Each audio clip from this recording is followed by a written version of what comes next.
A work in progress, I guess. Yeah. We're live now. There you go. Do you still read Buddhist books? I actually, when a new apparently good Dzogchen text is published, I'll look at it. I'm interested in that. Some of them are very good.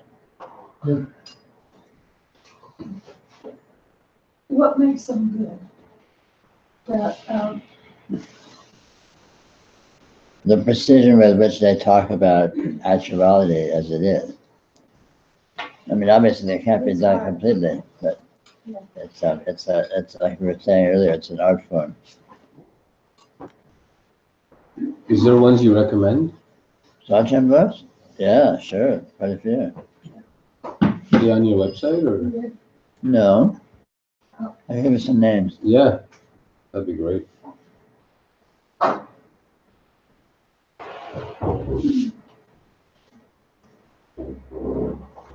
You're interested in heavy reading. Yeah. Oh, I forgot to bring pop. I read it. Well, the translations by Richard Barron on the Longchenpa, those are really good. Yeah. Okay. Richard Barron. Yeah, Richard Barron. Like The Way of the Abiding was really good.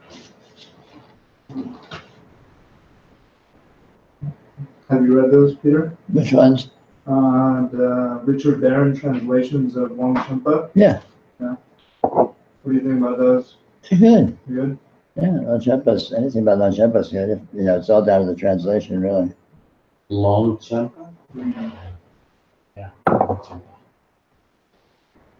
Predecessor of short-term Chenpa.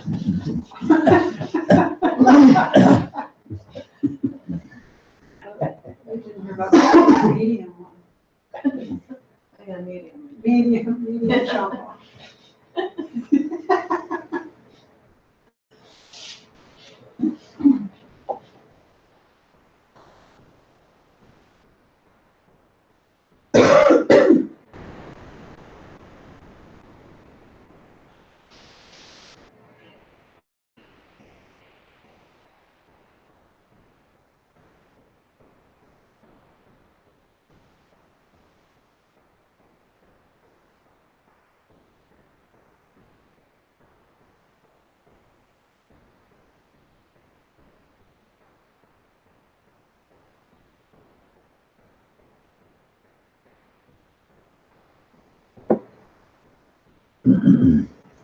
Could you talk about the experience of the sense of I as not being personal, but actually, even though it seems personal, is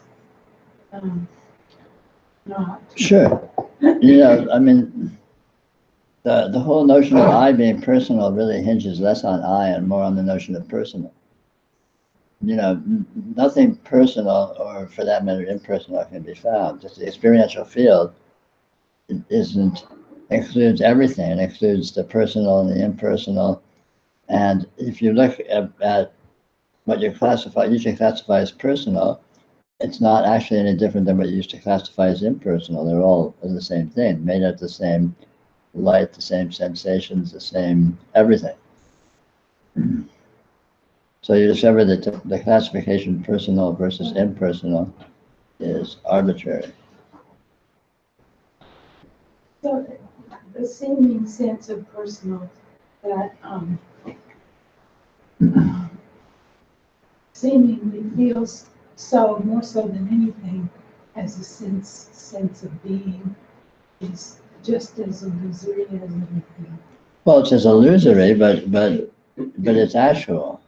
The sense of being is actual, but there's only one being. There's not a personal being and an impersonal being. Being, if you look at your experience, it is, and the isness of your experience includes all of it. So there's only one isness, and there's not a personal being and an objective being, and I mean, you can't find that in experience. You have to imagine it. And I, it depends what you mean by I. I is a very, very vague notion. if a sense that you exist, sure, you exist. But then that raises the question, well, what does you mean? Your experiential field exists. And then when you begin to look at what exists mean, that's where it starts to get very interesting.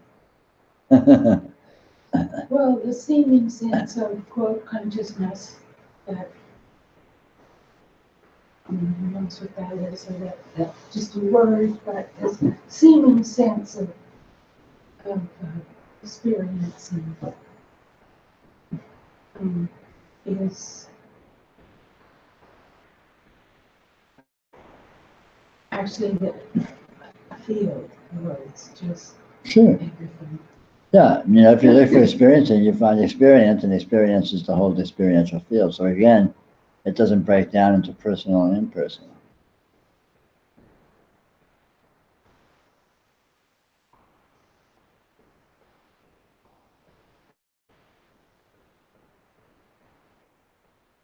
Except when it does,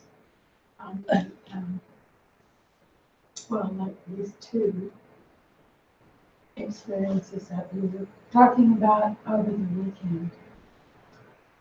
Well, they're not actually two experiences. It's just two different ways of orienting to experience.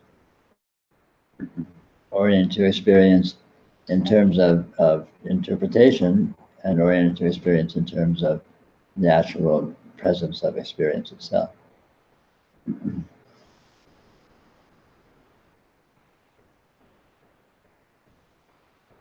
So in living the orientation,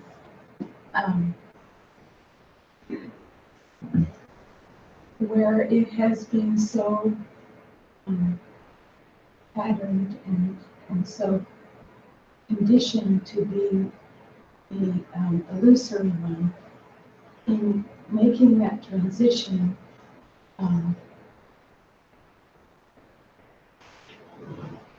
initially seems as if it is conceptual to switch or to feel embodied. It can seem conceptual to conceptualization, so it can seem conceptual as an interpretation. But the presence of experience itself is not a concept. The presence of light is not a concept. So, experience itself is non-conceptual. Experience itself is not a thought. It's not an idea. It's not a concept. And concepts about experience, supposedly about experience, are by very virtue of the fact that they're concepts. Now, of course, it gets very subtle and paradoxical, because concepts aren't actually concepts. Concepts themselves are non-conceptual experience. Because thought is a non-conceptual experience. But as concepts, it is oriented to as if it was conceptual, as if it had content, and as if that content was definitive and accurate. In other words, it defines what things are. Whereas in direct experience, in non-conceptual experience, nothing is defined, it's just present. In non-conceptual experience, nothing has a label, nothing has names. There's not a post-it on your face saying Irma's face. The concept has to step in and say, oh, I'm looking at Irma's face. There's just this form present in experience. This quality is this quality is present in experience. So would you say it's like a weaving in and out of that? Because that... But when you say, yeah, what it is like a weaving. Weaving between the actual experience and then the coming to be as a interpretation. But what's like that? What's like a weaving? The actual, say, the day-to-day, the day-to-day experience. Well, sure. I mean, Like, you may be more or less oriented to concepts, or maybe more or less oriented to direct experience. And oriented concepts is not a problem. The problem is if you believe they're true. Conceptualizing is not a problem. Believing concepts are accurate definitions of reality is what's the problem. So using concepts, you can ask someone, hey, how do I get from here to whatever? My phone's run out of batteries and I don't have Google Maps. Please give me a description. You can do that. You can ask that, and they can tell you that. It's using concepts. But you don't have to believe that any of that actually exists in the way that the concepts, the words, or the ideas imply that it does. So those are just rules of thumb for orienting within something that is vast and inconceivable.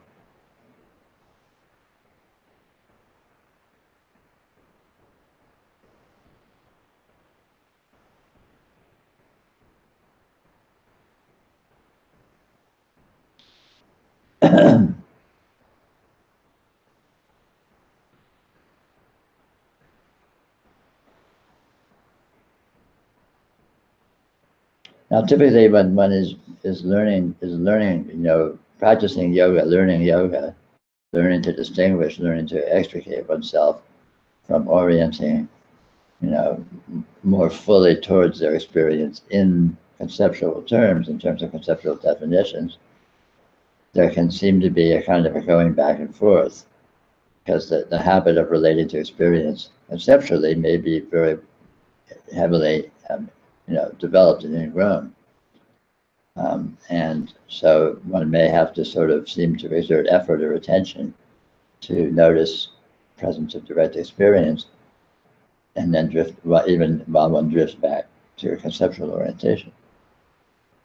But eventually, it's inevitable that the yogi will develop more and more of a sense of the nature of actuality, which invalidates the accuracy of concepts. In other words, it makes it plain that the ideas you have about it are inadequate. They're not good enough. They aren't thorough. The terrain is definitely way beyond the map, and the concepts are maps. And as it becomes more and more obvious, then of course the reliance upon the concepts, the reliance upon the map diminishes.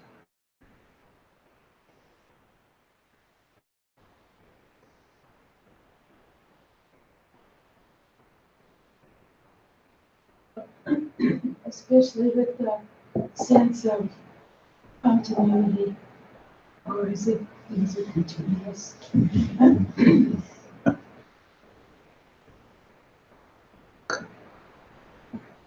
Well, what especially? Well, that is like a traditional way of viewing reality.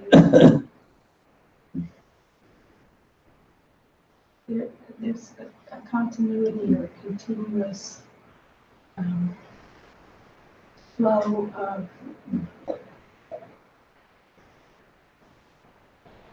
experience. As if what is experienced is the same thing. Oh, I see, a denial of change. The fantasy that experience doesn't change. You're talking about the idea of a stable, objective world that is not changing, mostly.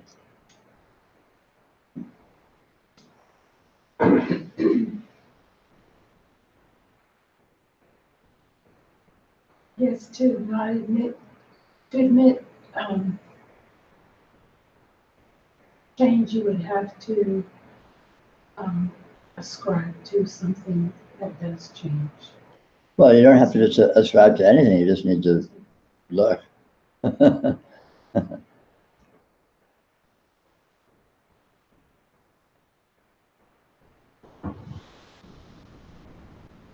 I mean, this is why yoga is so easy and so powerful. Is that it's not hidden. It's completely obvious. For example, that experiences, all the qualities appear instantaneously, and they have zero duration before they change experientially, and they never repeat. So in that, given that, it's obvious that this fantasies of a stable, objective world that's more or less just sitting there and not changing is just that, a fantasy. Because nothing like that can be found in experience.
Mhm.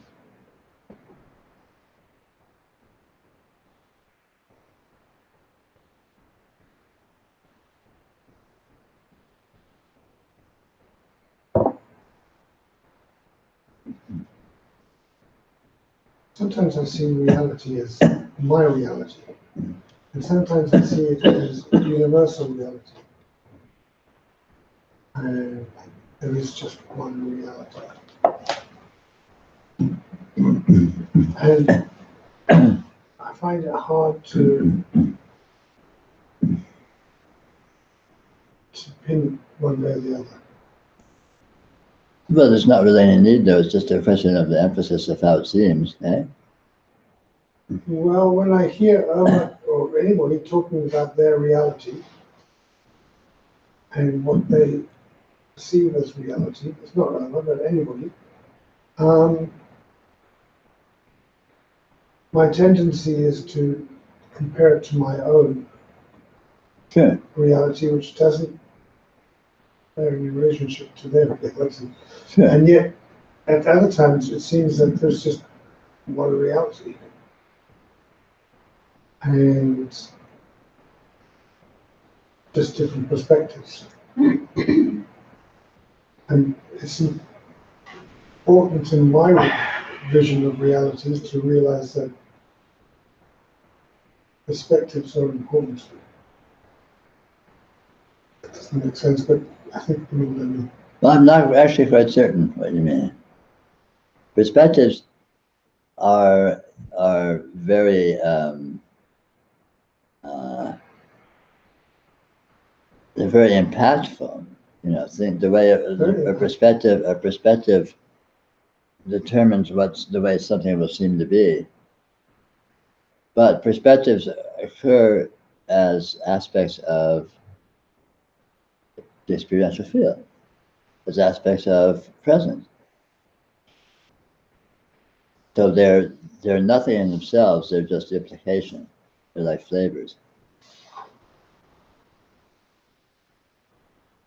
In other words, what your experience is the same, whether if you sort of took an inventory of the totality of your experience, the experience itself is the same whether it seems this way or it seems that way.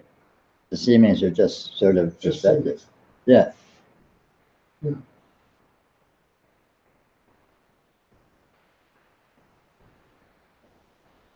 But for me to comprehend what somebody else is saying, I need their perspective. Or at least I need my interpretation. Right. You need your fantasy as their perspective. Which of course is impossible, but it helps me empathize. Mm-hmm. Guess that's as good as it can get. Yeah, I think so.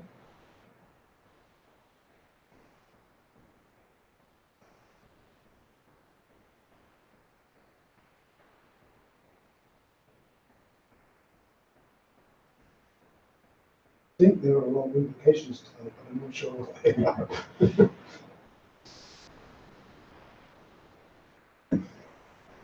That's all we really can do. What's all we really can do?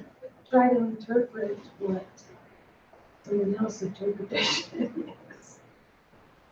Well, you don't, yeah, of course, you don't interpret the you don't interpret their, you interpret the information. So you say something, I have the words you say, I have that bodily affect with which you say it, and your tone of voice and all of that is information. Like I could be watching a computer-generated character on a TV show and a movie, and they'll have an affect and there'll be words and all that, and it implies a certain perspective, but there's no perspective there at all because it's computer-generated. But even if it's played by a human. Yeah, same thing. But that's the Same point. That's the point. Is that it's all just information. It's not really perspective. I mean, it's not really. Complete information. Of course. Well, no, well, By definition. it's complete in the sense that it is what it is. It's as complete as it's going to be. It's just complete, but my version of reality has probably nothing in common with somebody else's version of reality. One can imagine, probably not, if any. If anything.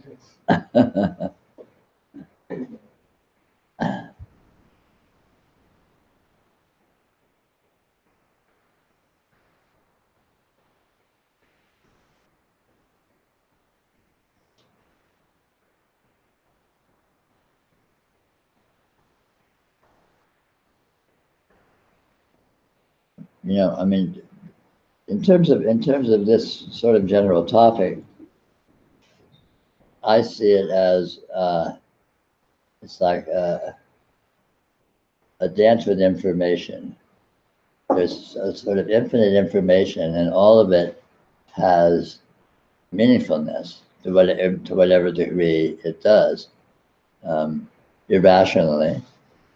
And this includes information that might be classified as animate or inanimate or what have you. What a room looks like has information. What someone says or their body language has information. A bird flies across the sky, it has information. And all this information has sort of flavorfulness and meaningfulness and so on and so forth. That is part of one's dance of apparent interactivity as moment-to-moment functioning. So, for example, I see it and see you and hear what you say and so on and so forth, and it provokes a conversation like this as a way of dancing with the energy of the information that seems to be present, or anything else,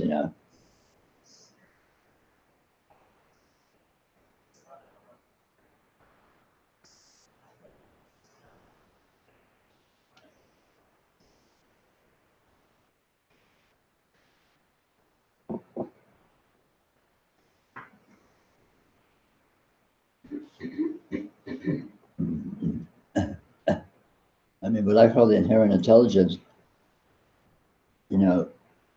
is that everything is pure intelligence, everything is pure meaningfulness, everything is pure information, and all this information and intelligence is an engagement that happens in real time. That is, that we might call living one's life or whatever. But it occurs on every level. It occurs with bodily sense. Wake up in the morning and all of a sudden there's energy that is interacted with. There's how the body feels. There's movement. There's this. There's that. The phone rings. You answer it. There's talking. I mean, but all of these are, even though they could be classified as different sort of levels or classifications of information, it's all basically just raw information, and it's all equally meaningful in whatever, as it is. And one dances with all this or participates with all this irrationally and immediately. So equally I don't think there's anything that's equal. Well, it's the same. It's not, in other words, it's not different classes, even though that's, in terms of mentally, we can classify these things as different.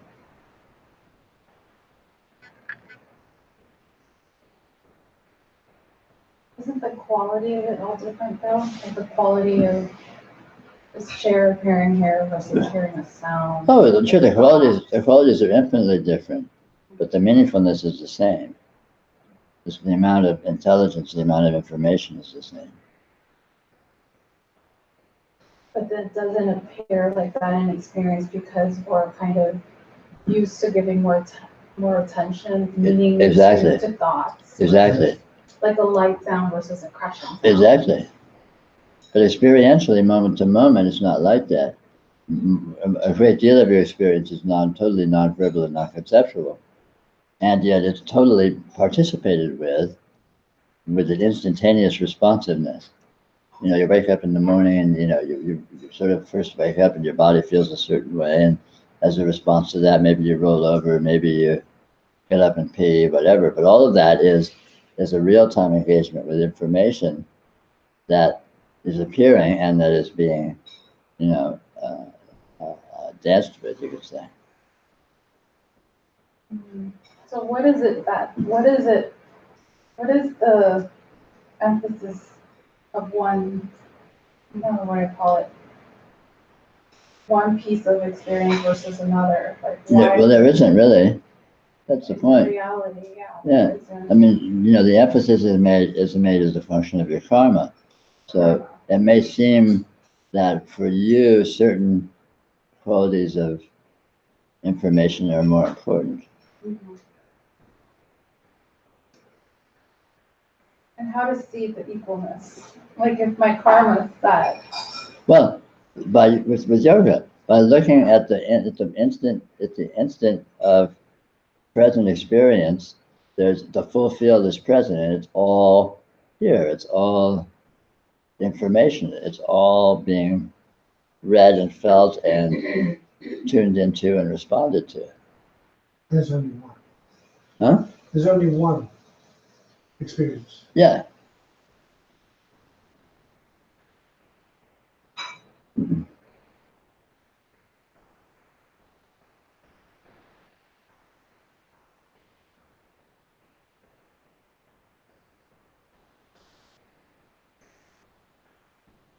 know, this whole passing away in the family sort of made me realize that, like, to sort of come to terms with like what death is, I need to sort of resolve, or not resolve, but like see what life is. Yeah, absolutely. Like you can't understand one without the other. That's right. If you want to know, yeah, learn what life is. Life, fortunately, is you can study it because it's right here. But I also see them not that like that there's it's a complete dead end in like the mental realm. Oh yeah, that's a given. Yeah, it's like a total, like utter and complete. Yeah, like, yeah. But then I'm tuning into like, well, what do I have left if I'm at a complete dead end in that? Yeah.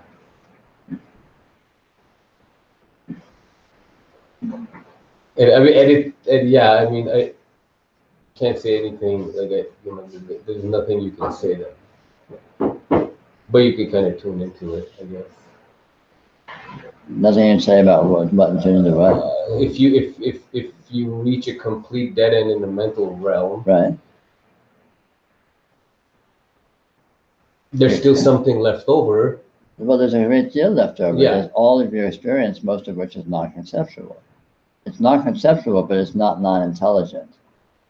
There's an intelligence in experiencing. There's an intelligence in interaction, even if it's not conceptual. Right. You know, in other words, you don't have to think of something to do something. Correct. Totally agree. And you don't have to think of something to be with something and assimilate it. So you can be in a room and the room has a certain flavor and you feel that flavor and you interact with it in whatever way. It inspires you or it bores you or whatever, but all this happens directly without needing to have to be analyzed or translated into concepts or words or anything like that. You know, you feel an itch, you scratch it, you don't need to think, gosh, I wonder what that is. Oh, it's an itch. It must be an itch. Let me get my dictionary and look up itch to make sure it's an itch. Just, you know. Or you see something you're interested in, you look again. You don't need to, you may be thinking about it, but you don't need to think about it to have that engagement. And it's a mistake to think of that engagement as merely mechanical. It's an engagement of that's full of richness, of meaningfulness, of flavor. And that flavor provokes other richness and other flavor in a sort of a never-ending dance. All non-verbally. And it's a matter of coming to, you know, I mean, obviously, you know, we're all very heavily trained to approach things conceptually, but when you begin to recognize this already existing, intense, meaningful interaction on a non-conceptual level with being with your experience in a participatory way, then you begin to see the nature of irrational intelligence, of the inherent intelligence, which is not dependent upon process, it's not dependent upon conceptualization. I guess like I appreciate, I get what you're saying. Mm-hmm. It's just that there seems to be a veneer of, well, that's just ordinary, kind of, you know, yeah, on it. But that itself is a conceptual dismissal of it as being irrelevant and as being uninteresting or not powerful. But that doesn't make that dismissal or that analysis true or accurate. In fact, it's just the opposite. Right. So to engage with it at a deeper level, you sort of ignore even that conceptual veneer and really just look closely as like what walking to the bathroom is, what driving is. Yeah, right? Absolutely. Okay. You know, and you look by feeling it as you do it. You don't look by stepping aside from it and watching it from over here. You look by doing. It's by, you know, learning. You learn what water is like by sticking your finger in the water. I don't need it. There's absolutely no distance. In fact, it's the immersion which conveys the information. It's the immersion in the engagement with experience and the participation. And I do that. Even like, you know, there are these glimpses where like even the grief or whatever that's coming up seems to be coming up in this field of permissiveness. Yeah, absolutely. In this field that it feels just like allowance of like, yeah, you don't feel grief because you decided to. You didn't sit and think, gosh, I wonder if I should feel grief. You know, let me think about that. Oh yeah, I guess maybe I should. It's not like that. It's just there. It's energy that appears, you know, the loss of this person and it's not conceptual. And your response to that is not conceptual. It's genuine energy flow, we call it. You know, there's no words for it, of course. It's what it is. Can the response come in the form of like string of thoughts too? Sure, thoughts are there too. Thoughts are always piggybacking. Thoughts are always echoing on the energy flow, but they pretend to try to capture it or define it, but they always fail utterly. That's a natural, like without conceptualizing the thoughts, if that makes any sense. Like when you're just letting them arise organically. Yeah. And just seeing it for what it is. Just notice that your actual participation with your experience is happening, whether or not you're thinking about it. And when you're thinking about it, that actually doesn't get in the way of one bit of your actual, participating with your experience. They're just there. Yeah, exactly. Thoughts are always there, and they have no power or potency whatsoever. They're like they're mimicry, they just stand in the side and pretend to be describing what's happening, but they never really do, because what's happening is always way too slippery to be captured by these really clumsy, linear, limited, They're more like images. Yeah. They splashes over and over again. The same, so like bubbles of images. The best description I ever heard of the difference was somebody said, experience is the football game and thoughts are Pat Summerall and Howard Cosell Yeah. describing the football game. Exactly, sure. The thoughts could be like doorways into the unknown. Sure. They could be like, they're a method of looking into what's here. A very perhaps a powerful method of, you could, like posing the question, what is this? But not looking for the conceptual answer, but just being with what arises. Yeah. At best, thoughts are like diving boards. But the whole trick with diving boards is you have to jump off them. Well, it's easy to get stuck in it for sure. Yeah. Yeah, big time. So the question, what is this, is a great question. But it begins to be great when you jump off the words and the ideas and jump into the this and the is and the what. This actually, it's actual and it's non-conceptual.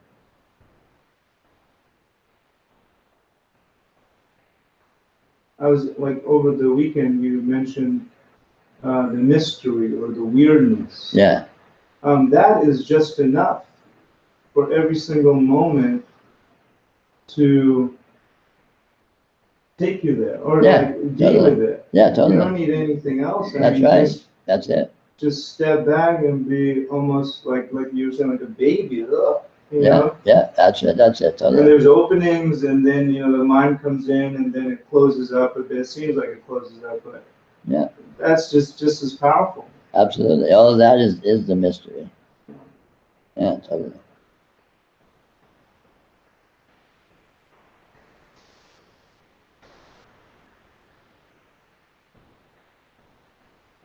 But I can't seem. Well, I mean, like with death, you say there's no death. I could somewhat say, but like there's this experience is beyond death. Yes. Beyond, so if I were to take away the means of experiencing this world through the body and the senses, vision, sight, taste, whatever it may be, if that's taken away, what is there left? Well, that's a good question. But the ground of being, phenomena grow out of the ground of being. It's like the Big Bang, the Big Bang, all of a sudden, boom, and all of a sudden there's this universe. Where does all of this come from? It comes from the fundamental condition, whatever that is, which is not necessarily spatial or temporal or material or anything, but the basic condition. All particulars come out of the general. All life forms come out of the biosphere. And you know that through experience. Of course, it's because that's the way the system is.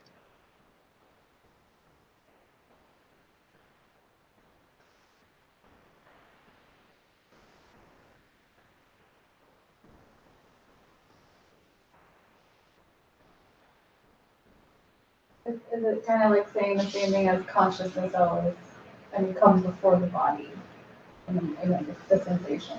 Sure. The body, well, I mean, a very subjective way of putting it is the body appears because there's experience. If there wasn't experience, there wouldn't be body. But not the other way around. The other way around is a theory. It's a concept. Like, I was born, therefore I have consciousness. Yeah. Sight. Yeah. But you had consciousness and sight long before you knew you were born. And you can know that for certain through experience. For me, it's like an intellectual understanding right now. If you look at experience, you will discover that experience is the absolute. So it's meaningless to talk about the absolute disappearing. On the other hand, the absolute can look like absolutely anything. So, can it look like you lying on your, lying on your deathbed, gasping for air? Sure. And then what does it look like? But it's the it that looks like. It can look like absolutely nothing, It can look like absolutely nothing, no doubt. but it's still it. Yeah. I mean, this is, this is the absolute, this is the ground state. And notwithstanding the fact that there's endless elaborations appearing as all the experiential characteristics, but they don't exist in a vacuum.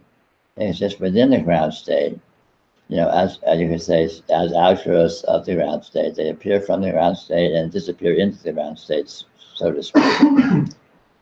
I mean, by analogy, it's like the TV. The TV is the TV, whether it's turned on or off, and all the images, all the shows on the TV appear within the TV. And when they disappear, they disappear from the TV. The TV is just there. It's the ground state.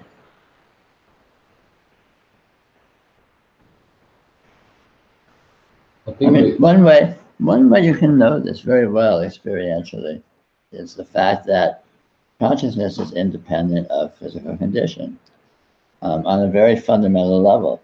When you are very, very sick or very, very stoned, your experience gets warped. But your being does not. You aren't is any less. The existence of your experience is a constant, even as your experience itself can be bent enormously by manipulations to the body. Because it is known either like there's clarity or non-clarity. It is known clearly. Exactly. Even when there's non-clarity, it's known clearly that there is non-clarity. Even when you're totally stone drunk, you know you're totally stone drunk. Even when you're passing out, the presence of passing out is a clear and obvious presence. Its existence is always, there's a constant of clarity of beingness that experience appears in, regardless of the condition that it's happening. I'm not saying this very well in the words I'm using. But if you look at your experience, you'll notice there's a knowing, there's a clarity of your experience that is unvariable, that does not come and go depending on the body condition. You have a really high fever, or you're really, really stoned, or whatever. I mean, we've all had really relatively extreme conditions occurring to the body, to the brain. But there's some aspect, there's some fundamental presence that is invariable. It's just this clarity of that it is. When you're really, really murky, you're really, really murky and delirious. The presence of that murkiness and delirious is present with perfect clarity. You're not murky about being murky. The murky is present with perfect clarity. When you're clear, the clarity is present with perfect clarity. And it's the same clarity, it's invariable. Like and this is the ground state. Right? Uh-huh. The mirror. Yeah, whatever sure. appears in it is reflected perfectly without changing the mirror itself. Exactly. But this is this directly in your experience. You don't need analogies to do it. But that is the same thing. And that is continuous. Well, I can see. It's invariable. It's meaningless to call it continuous or not, because it's not temporal. It's always now. What about like in deep sleep? Same thing. Yeah, it's just, I like that analogy. People always speak of that deep sleep state. Yeah, you're still conscious, but I'm trying to grasp that experientially, and it's difficult. I'm in deep sleep. Yeah, but when you're in deep sleep, you may not remember it from the waking state. But when you're in deep sleep, you don't feel non-existent. You don't wake up in the morning and think, "Oh, I've just been created." Yeah. Well, There's a sense of continuum. Yeah. Well, So, well, I just realized that continuum is seen by something that isn't a continuum. So you can't really experience it as absolutely ongoing without discontinuity or anything, because there's no way to see it. I'm not sure exactly what you're talking about. That continuum that is always there. There's no way of experiencing it. Well, it experiences itself. It's what experiences everything. It's the continuum of subjectivity, you can say, the continuum of beingness, the continuum of knowingness, or the continuum of clarity within which everything appears. But it is seen through subjectivity. Well, it is a subjectivity that's seeing. And it can seem to be seen through all sorts of subjectivity that's appearing within it. That is under the mistaken notion that it is seeing, but the subjectivity is seeing. It's not something that is seeing. And thoughts and ideas are seen. A sense of subjectivity is an object of experience. It's not a subject. It doesn't know anything.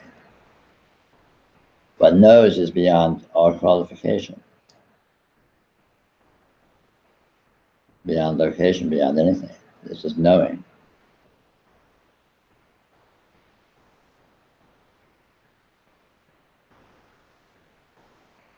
My experience of the knowingness is not. Well, but your experience of it really is because you are nothing other than the knowingness, and the knowingness knows itself continuously. You may say that, you may claim that it's not, but you may also claim that you're not the knowingness. But both of those claims are appearing within the knowingness, which in fact is constant. You say it is, but I cannot know that.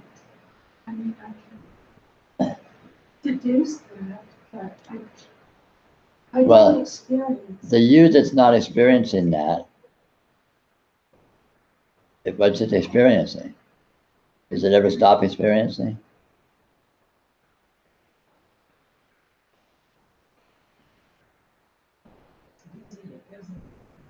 It's busy. Sorry. You'll have to take it up with the secretary. It's very busy.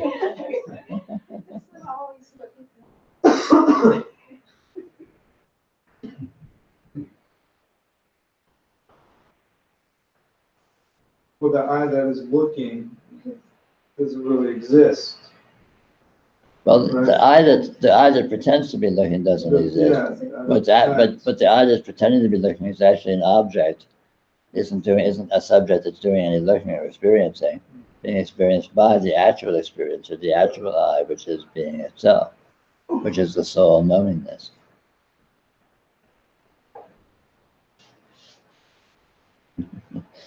Is this like, go ahead.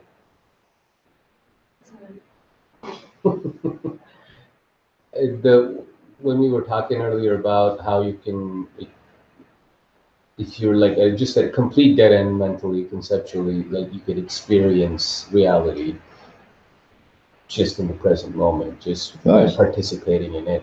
Is it can it be characterized as like when consciousness is experiencing itself over time,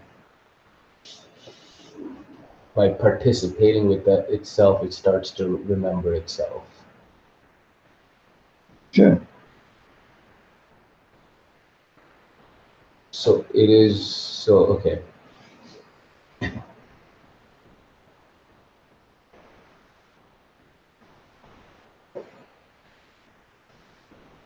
It's a table, isn't it?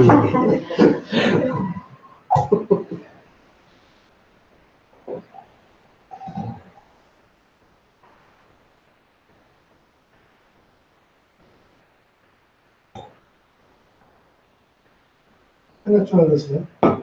Sure. One. Yeah.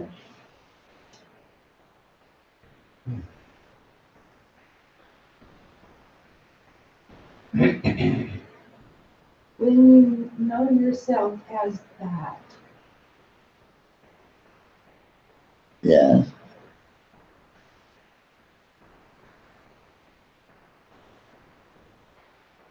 that influences your knowing. So that it changes or it's experienced as different. Well, first of all, it's not always knowing itself. You, It yes, it's always knowing itself. But the itself that it's knowing may look like other than itself. But even just because it looks like other doesn't mean it actually is other.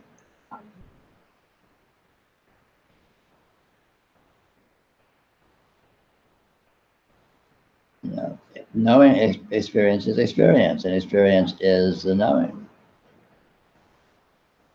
No, but now it can seem like the experience is other than the knowing, is objects that exist separately that are somehow being known by some knowing that's somehow over here and separate and partialized. But all that seeming itself is known by that which knows experience. It knows all of experience instantly and fully. Experience is known instantly in real time with completeness. Period. That's always the case.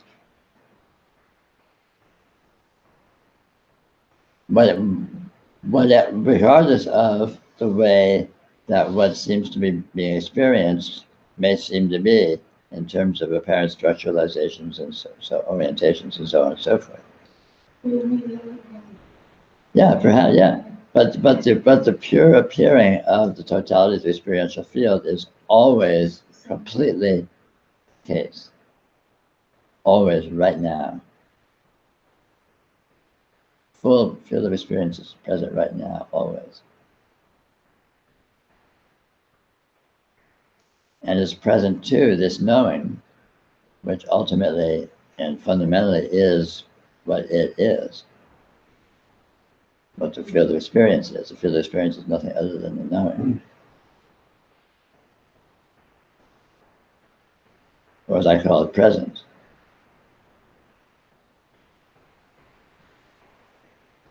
Well, I see that like my whole life there's pretty much, there's just been nothing other than the knowing. Like there's never been.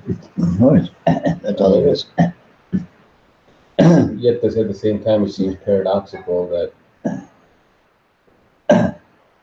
for example, in Denise's whole life, like there's been nothing but the knowing, and these two seem to coexist. Yeah, right. All sorts of things seem to coexist, but all this coexistence occurs within the knowing.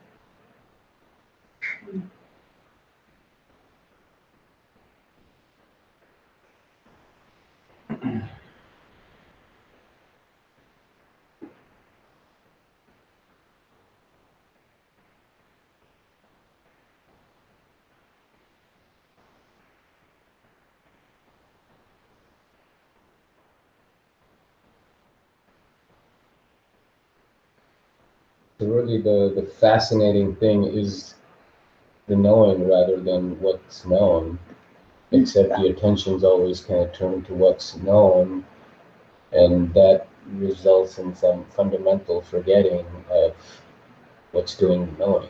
Yeah, that can happen. But then when in the knowing being recognized, everything, the perspective is clear.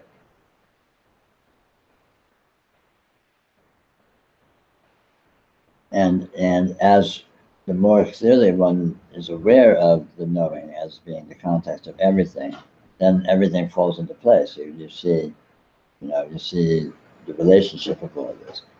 And so, you were talking about learning about death by knowing life. This is what knowing life really is. It's knowing the knowing. And if death exists as an apparition in knowing.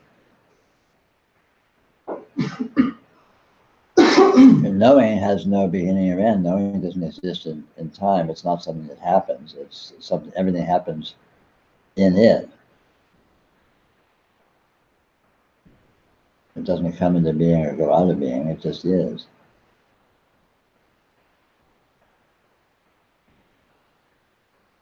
It's intelligent. It's pure intelligence, sure. It's interesting also.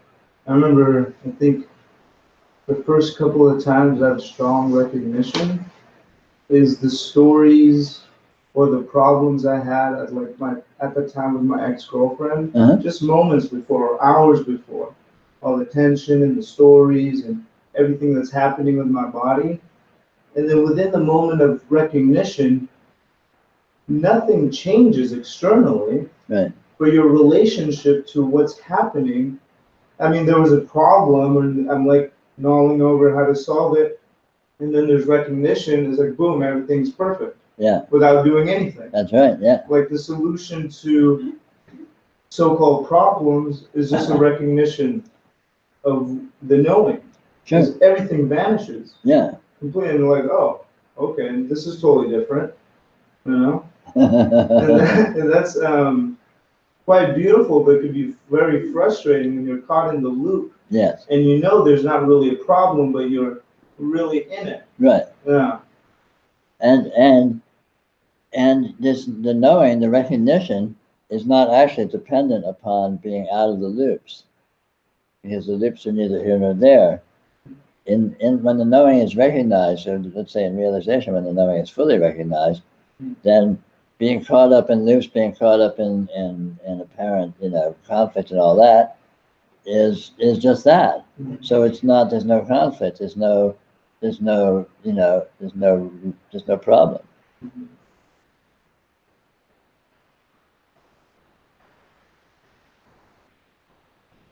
So one is free to participate in one's life or navigate in one's life however one does, without it being something you have to tiptoe around or be delicate with, because you don't want to upset your realization or don't want to upset your knowing. Well, especially before, it was a while back, but before I was trying to get back to that. Yeah. Recognition. Right. Like, that was a weird relationship. Yeah, that's very common. Yeah. People have recognition and they think they've lost it and then try to get back to it. Yeah. That's universal. So when you realize that the knowing is just a knowing that's always knowing, yeah. Why would you ever choose to go back to, like, for example, like you were in a fight with a partner and is it more out of just fun and curiosity, or just, whatever? There's no why. But you can't. I know you can see, but it's just like once you know, it's almost like. Well, I mean, look at what seems to happen with different yogis. I mean, some yogis, they'll realize this and then they'll give away all their possessions and wrap themselves in a thin cotton cloth and go live on a mountaintop for the rest of their days and not talk to anybody. So their idea is probably, I don't want to get caught up in all that stuff. I want to, just stay in the knowing. So I'm going to simplify my situation as much as possible, so I won't have these distractions to seduce me. And others don't. Others say, well, fuck it, who cares, If the knowing is inviolable and everything is just that, what difference does it make if you're caught up? What difference does it make if you go into things? What difference does it make if you, live life to the fullest?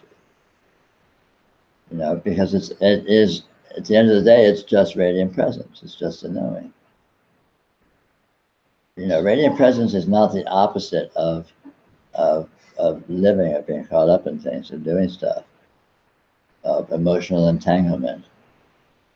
There's probably just a shift of meaning then, like where prior, when you don't really see Yeah, the big but it's not picture. just a shift of meaning.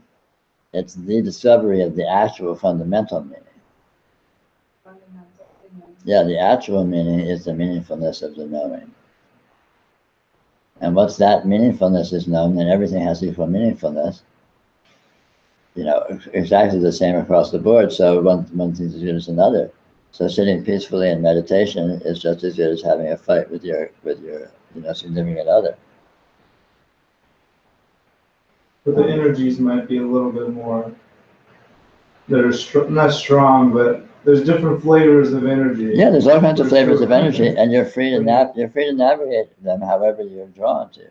You know, if you want to try and avoid certain kinds of energies and certain flavors of energy, and you have the wherewithal to do so, then have at it. But you don't gain or lose anything from doing so. Because in actuality, it's all just flavors of energy appearing in the knowing, and the flavors of energy are all one's as good as another. As far as the knowing is concerned, and that's the only concern that matters. It almost seems then that the knowing always has to be forefront. You know, otherwise. Well, no, it always is forefront. Yeah. It doesn't have to be anything. You know, once you recognize it, you can't make it background if you wanted to. It's the only fact. The only fact is this knowing, this presence that is here. This is. You know, and in all the details, you know, the sort of filling in the details and fleshing out the information is trivial by relative to the fact of this beingness, this presence here, bang, in total. But the key is to recognize that. Yes, recognition enables you to enjoy the fact, but it's still the fact whether you enjoy it or not. Yeah. It's still the fact whether you That recognize is it or true, not. but there's a different enjoyment. There is indeed, and for that yoga is available for those who are karmically gifted enough to stumble onto it. I mean, this is the subtle point where I keep tripping up with you about, which is, I think I know what you mean when you say that, but it can be easily misheard.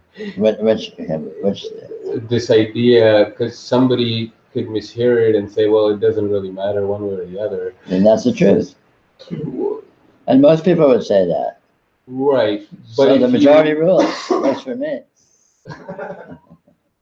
But if you really want to appreciate this, and you want to be one of those people that can sit back and chuckle. There's an if at the beginning of that sentence. Right. Yes. And if you want to really sit back and sort of appreciate the whole play, you kind of have to be with it a little more sensitively for a bit. That's right. But that's an if. That's an if, undoubtedly. You don't have to, and in fact, you don't get anything whatsoever for doing it, and you don't lose anything whatsoever for not doing it. As a condition, it's always what it is, whether you recognize it or not. Recognizing it just lets you in on the joke. There's a lot, So to a lot speak. more freedom as well. But I mean, maybe no. I disagree. I don't know that there's any more freedom. There's infinite freedom, but again, it's a matter of recognition. Well, yeah, by recognition, there's. By more- recognition, you get to recognize and enjoy all of the superlative qualities it inherently is. Yeah. You know, the freedom, the potency, everything. So the spectrum of like knowing just explodes. Yes, Yeah. but if you don't know, all those same potencies are still completely present and completely enacted. You just don't know it. Mm-hmm. You think it's just your crappy life instead of realizing that it's this incredible transcendental radiant presence. And at the end of the day, what's the difference? It's just a crappy life. Seems like a huge difference. And that's why you're here. Yeah. That's why you're not at a Trump rally somewhere.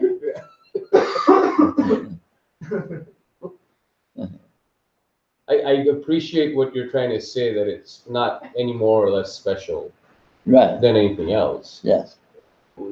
But from my own subjective experience, it feels like not special, but like important to me. Yeah. in my And that's why you're experience. here. Yeah, that's Yeah. right. Like I say, that your if statement earlier, Right, you come down on the side of that. right. You know, if you want to and you do, then blah blah blah. Well, and not because I'm trying to make my life circumstances better or whatever. But you're allowed to want to do that. Right. But at the same time, the freedom is something that mental freedom is something that I value. So Yeah. Absolutely. That's right. Why don't we take a little break? So we'll be back in 10 minutes.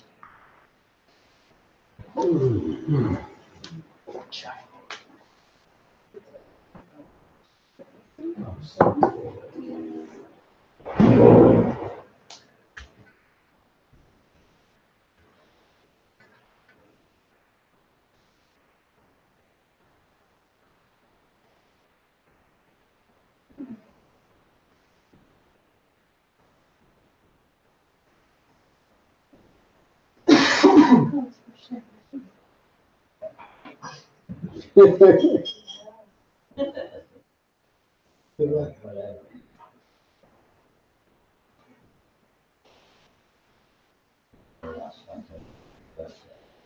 Who made the coleslaw? I bought it from Home Depot. Oh, that's really good. Yeah, what's the? That's cute. That's like no mayo, right? If it is, I like No, it. just Where's vinegar. it? Is it in the deli? Huh? It's in the deli?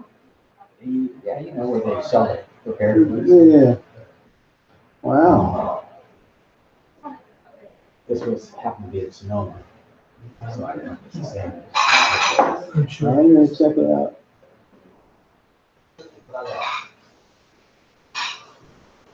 Hey, you can bring something. I keep bringing cheese. I was gonna make my whipped cream today, and I got a client at the last second, so I wasn't home anymore. Whipped cream or vinegar? I do this keto whipped cream with chocolate and pecans and coconut. That would be good. Very good. Irma said I should only bring that. It's super easy. It's super Were they, easy. they're not chocolate. No, it's Lily's chocolate, which is keto. Yeah.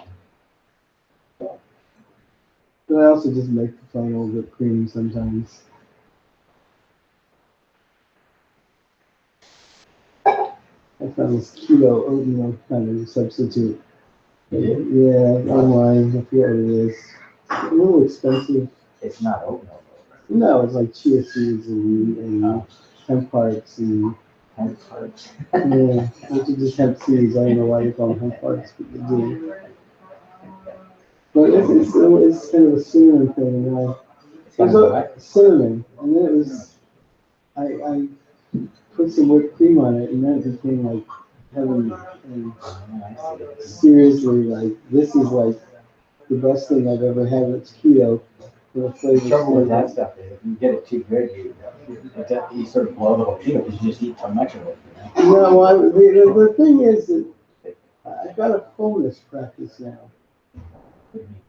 Well, I actually I look at how full I am and I stop when I'm full. And But isn't there a lag? I think there's something like 20-minute lag or something from the time you eat. even with the 20 minutes, I mean, you know before the 20 minutes, there's a psychological thing of like, yeah, I'm working with that. That's kind of where I'm going with my practice. Weight loss is a spiritual practice. Ever since I implemented the fullness thing, I've been losing weight non-stop. Check it out. So if you feel full, you just leave food on your plate. Yeah. See, I was taught to eat everything on my plate. So that goes in a container. You eat it again later. Oh, well, okay, I get it. If you don't want to waste food, you can save it, forget it. Okay. And sometimes I'll take a bite of something I'm really craving. I'm like, wow, this is not nearly as good as I thought it was going to be, and I'm full. I spit it into a napkin and throw it out right from my mouth. It works really well. Yeah, I see what you're Just trying to help you believe me. So you just like tune in and that's nothing special, you just kind of sense. And I know what my calorie levels are for the things I make. So maybe I'll because I try to eat like But 600. are you actually computing it or are you just? I know it in my feeling head. inside? No, I have a feeling. I have an intellectual idea of the things but I started with like, suddenly I realized the yogurt I was eating, I was getting full and before it was finished, I cut the portion. And then, but also, I go slower with the yogurt, the amount I have now. I eat it more slowly. I actually I enjoy it more because I taste it.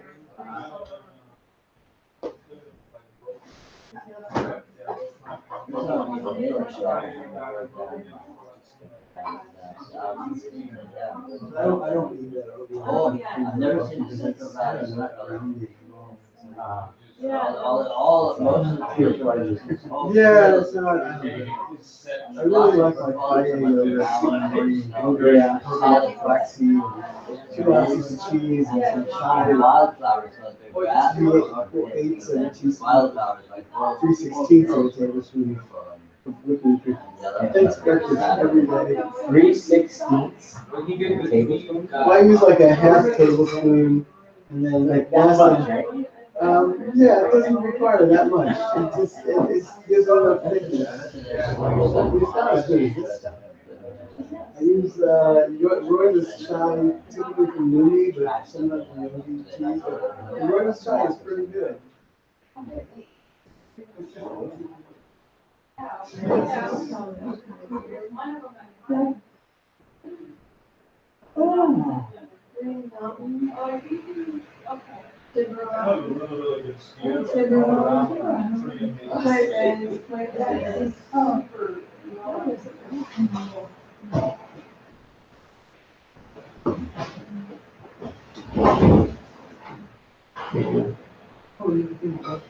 Rain Mountain, Red Hill Plains, Sugar Mountain. The guy was going to he doesn't even want a house. And then they go to get a refrigerator for stuff like that. But now there's all. It's like a little tiny one, right? Yeah. I thought that was really. They do really simple. That's why I really enjoy it. Yeah. Well, Well, that's a couple places in Chittenden. I wonder if I should just. This house is. The Chittenden's not that big. Yeah. This house? Yeah. Oh, yeah.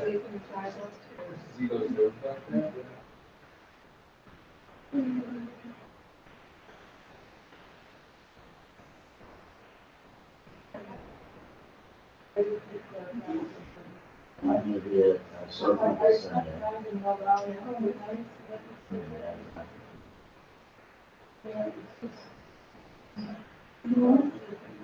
Well, actually, we went down to. Oh, so you see that? Yeah, that's there should be a lot of people out there. Yeah. But also it seems to. So you're making 70? Oh,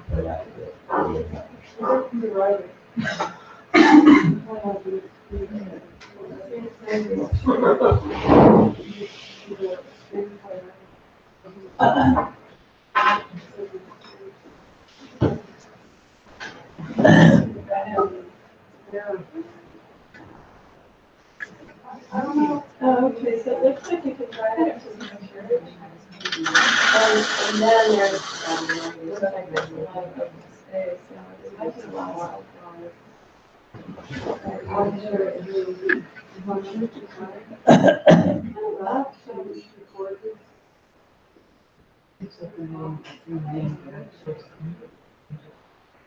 Yeah, it looks like, yeah, uphill. Oh, there's that, yeah, there's that church. Is that what it is?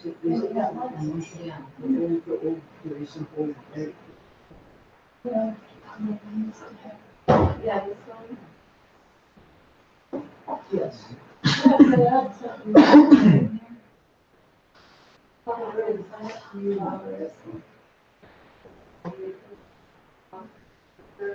Tell me a bit about it. Yeah, this is what showed up. This is what showed up for a while. Yeah, no. Yeah. So Yeah, in fact, I wonder if it was I do that wrong. no, it's part of the problem. Yeah, I was just everybody wants to go back. I Googled wildflowers in town. I took a real analysis.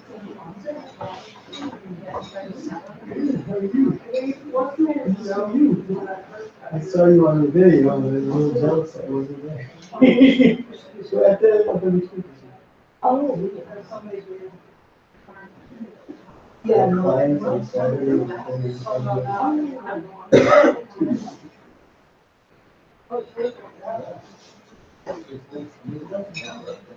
you sure, I can see that. I saw you on Saturday.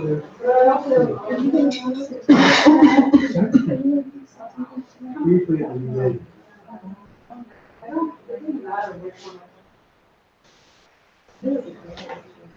Yeah, Unless you got a carefully voice when you watch it. we got 70 inch television. Wow. You move right into that, Well, it is work.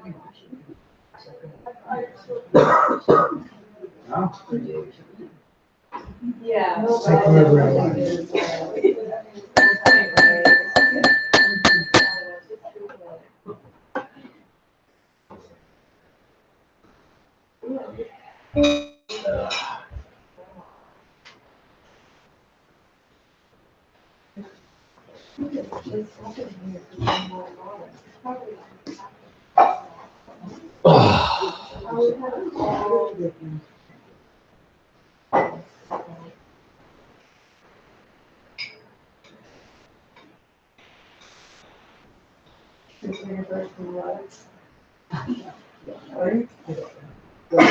No, No, you're not. no, I was.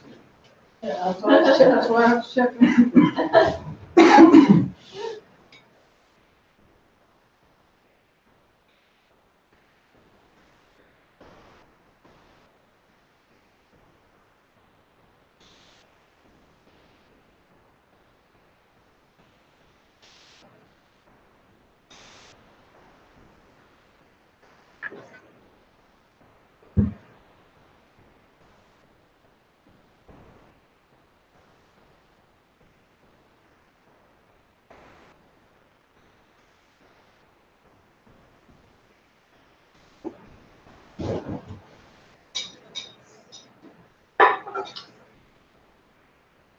So the intelligence is doing everything. Yes, everything. God does everything. To put it in those terms. Did you say Alf? God, Alpha, Yeah. Alpha. That reminds me, I was going to ask you, you remember this weekend retreat was great, by the way. You were saying that it feels participatory, as though like you have some control and you don't have control over other things, so it feels participatory. But the more you investigate what reality is, you come to a point where you see that even the participatory concept is illusory. Well, the concept is, and it's illusory because everything's illusory, but the participatory is known because this is doing itself. So this is doing all the doing, and you are this that is doing. So in a certain sense, in a profound sense, you're doing everything. So it's totally participatory. Okay. So it's not participatory in the sense of there's a little you that's separate from reality that's Right, doing some right, of it, and right. the rest Yeah, of the reality Yeah, is doing the rest. that just doesn't happen. There is no little you. Okay. There may seem to be a little you that can appear, Gotcha. but it's not ever. It's not actually that. It just is a seeming. It just appears like it just looks like that, like an optical illusion, Right.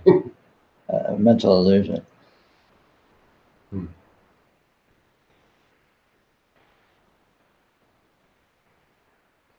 And like to make decisions, you can basically make decisions off anything.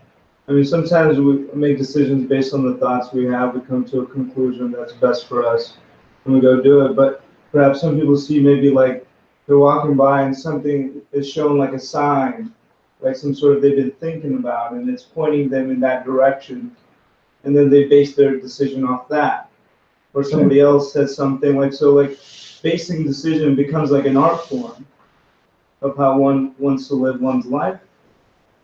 Maybe, but ultimately, all decisions are done by reality itself, because reality is what's. Suppose you're making your decision supposedly according to what you think and decide, but reality is what's putting those thoughts there. Mm-hmm. Or you make your decisions according to stimuli that show up, but reality is what's putting those stimuli there. Yeah. So, you can't. There's no partialization at all. Mm. But all of these modes are viable as ways that it can seem to be, and they're all equally participatory. So there's no reason to discriminate. Or you could like change it up if you're like then Yeah. stuck in like making decisions off one thing. Yeah. You can start making decisions off random things. Yeah, it doesn't matter what you do, so you're definitely free to change it up, sure. To the extent you can, by all means.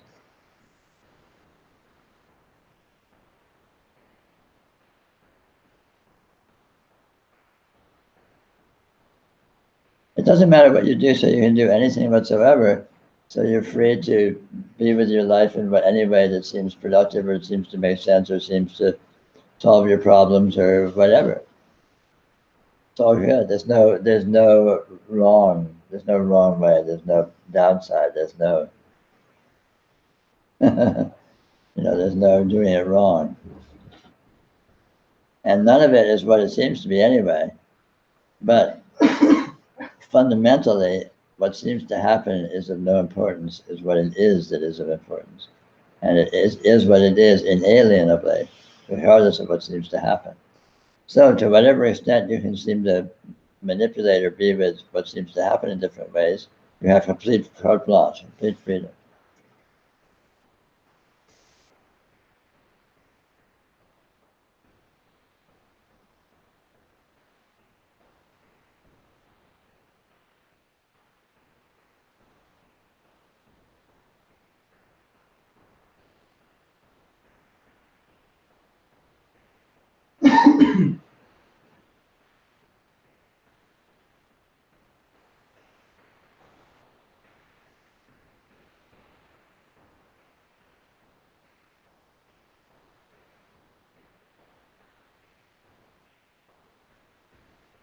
As if. Ah, I mean, when we go to do anything, I mean, we can't really, we can't do anything. There's, you watch. Watch.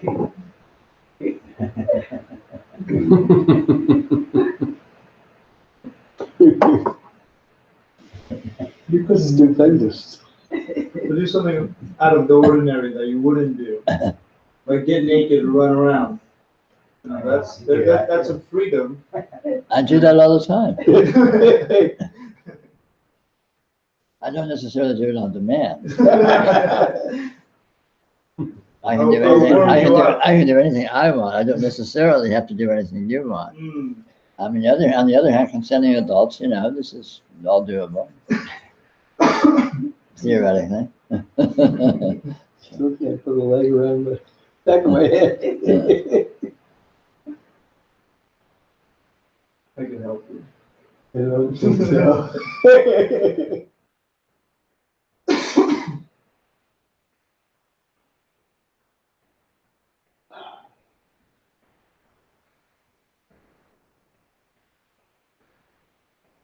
Can we control whether or not we recognize the all-knowing, the knowing or not? We can. Who knows? It's really easy.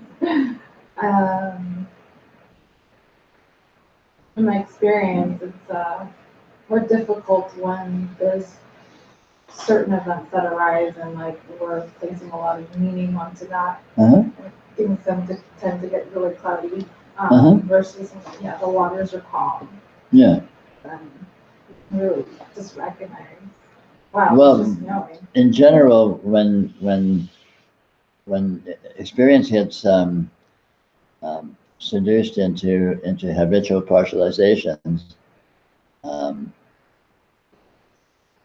it can be difficult to extricate from that oneself from that. So so in terms of learning yoga, it's best to do it at those times when you're less seduced into the habitual partializations, because you will have more freedom, possibly, to recognize. And then as you develop more recognition, just through experience, through repetition, you will ultimately be less seduced by your habitual partializations. It's almost like when we're not when we're in the habitual partializations, we kind of, it's funny, we kind of go through like a form of inquiry or a looking. Or Sure. We still try to do yoga. Sure. And most of the times it's unsuccessful, but I think the one time that I am, even if it's just a second of recognition, Sure. like immediately dispels the illusion. Yeah, absolutely. And that lingers for days until absolutely. something else happens. Sure. Yeah. Yeah. And this is the pattern of yoga: recognition followed by loss of recognition or seeming loss, but each recognition builds on it, builds on your previous recognitions, and will make the subsequent recognitions more and more easy and more powerful, until eventually there has to be as much recognition as there is non-recognition, and then eventually there has to be more recognition than there is non-recognition. Yeah. And you'll find it easier and easier to have recognition even within orientations that previously would have been very difficult, like in strong emotional reactivity and so on and so forth. Yeah, it's been quite humbling. Just like in the past 2 days, like losing my grandpa. Yeah. I think like maybe even like 5 years ago, I would probably be grieving in the mess for like a month. But it's only been 2 days, and I almost feel, because of this shift of the meaning I've had upon death and upon, it was just an anticipation of like, oh no, it's gonna be horrible once grandpa's gone, and like years of preparing myself mentally, and then when it did happen, it was like nothing like what the mind thought it would be. Yeah. And it was truly physical. Yeah. Like energies in the body that just needed to like release. Yeah. Yeah. Grief. But Yeah. and then it just being like working with that grief in a way where it wasn't. It didn't have the old meaning I put on it. It was just pure like emotions and energy. Yeah. Yeah. Uncontrollable and unpredictable. And it's like when I stopped trying to like control it or place concepts upon it, it's just happening less and less now. And it's been really interesting like seeing that. Really cool.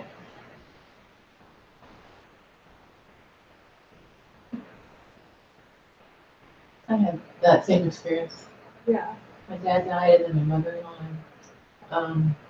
There's grief right away, but ultimately I just saw, well, they're still around because I didn't see them that often.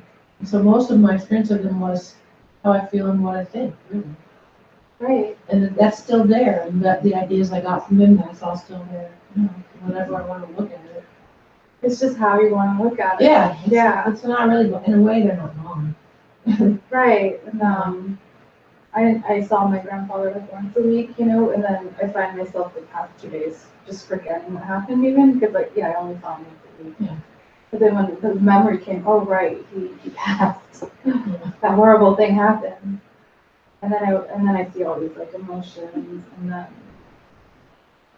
but it was like no different than like not even remember like forgetting and remembering, but no, it was just the same. Experientially, yeah. So it's a huge paradigm shift in the way that I see view life.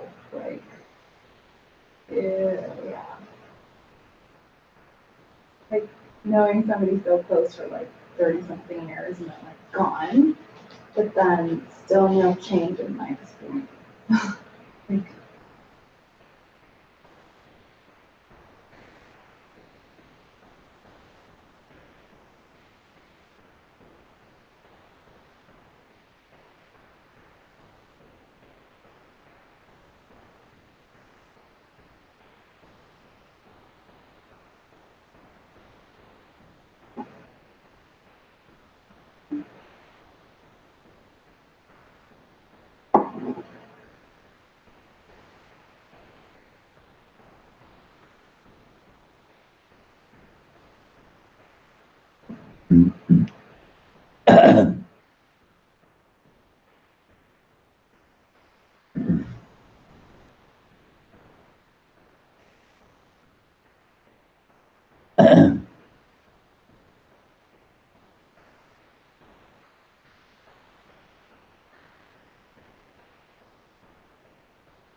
Taken me a year and a half to look at my steps. That's it too, right? Of course.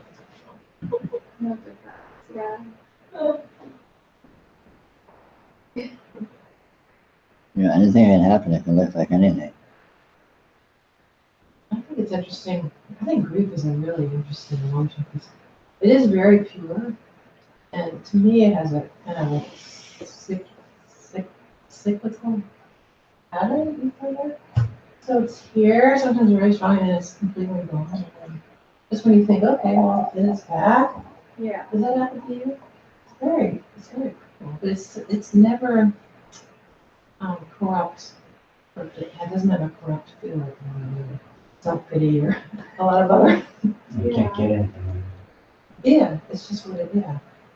That's what I'm really getting intimate with, like just great flutter.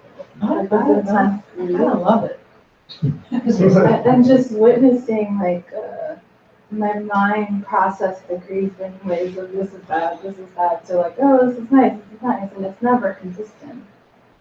Yet it still arises once it like randomly.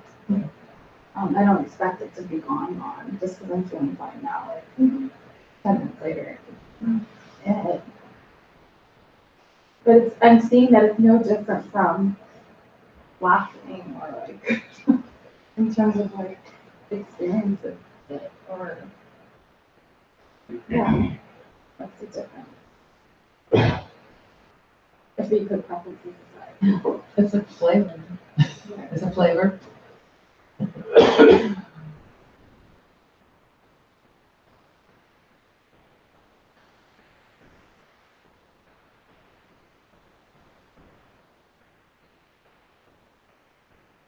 Did you talk about fixation? In which particular kind would you say? In a good way. Look. Like, the fixation is interesting going in instead of something we shouldn't be doing. Oh. Actually, this quality that. Oh, yeah. Oh, totally. I mean, you know, First of all, there's nothing that we shouldn't be doing. But fixation is this is fascination with itself. This is fascination with aspects of itself and just going into something and maximizing it. So, and in yoga, this becomes apparent, especially, as one becomes more proficient with yoga, because initially in yoga, fixation is thought to be, a real problem. It's a real, it's sort of the enemy. You're trying to get out of fixation and obsession with all of these, identifications or whatever, and you want to get to some, transcendental global field. But actually, of course, that's not the way it is, because there's nothing but the transcendental, nothing but the actual. And so fixation is just the actual going into itself and really, tripping on itself, really exploring itself.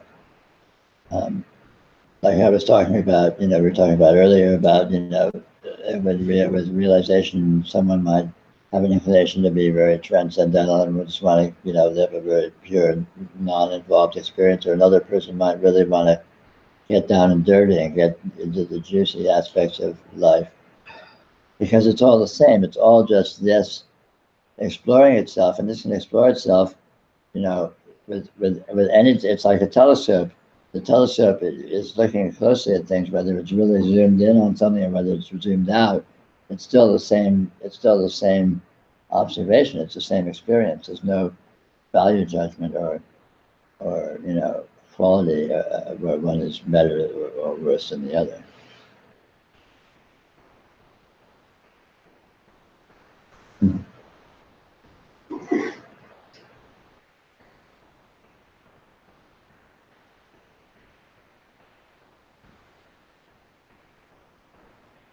With the ability to like zoom in and out, that's really nice, rather than being like solely like focused on something, like the narrow blind, like tunnel vision. Right. Yeah. But yes and no. Ultimately, there is no such thing, because there's always zooming in and out. And so, in a way, noticing that that's true, that there's always zooming out, in and out, enables one to feel like one's zooming in and out and appreciate it as such. Tunnel vision is made by, or like an extreme sort of being locked in, or stuckness, is made by denial of dynamism, which is in fact always occurring. Denial of what? Dynamism. What is that? The experience is always changing. So you might think you're stuck in something and it's always the same and you're locked in and you're screwed. But in actuality, if you look at your experience, it's a moving, and it's actually very dynamic and moving in and out and all of this. But all of that dynamism is being denied. Conceptually, it's being held. No, this is just the same. I'm just stuck in this thing. But the stuckness is being manufactured in imagination, because the actuality of experience is always completely unstable and dynamic. So there's really no fixation then. Yeah, right. Fixation is just a zooming in, and zooming in is not an actual zooming in, it's staying zooming in, because you get everything. Everything's always moving. Everything's zooming in, zooming out, looking over here, looking over there. The focus of attention is absolutely dynamic and absolutely, just drifting any old which way. And when you notice that, then you can piggyback on that, and it feels like freedom and enjoyment. When you don't notice that, then you basically can live in denial and hold it. No, everything's the same. I'm just seeing it this one way. Table's just a table.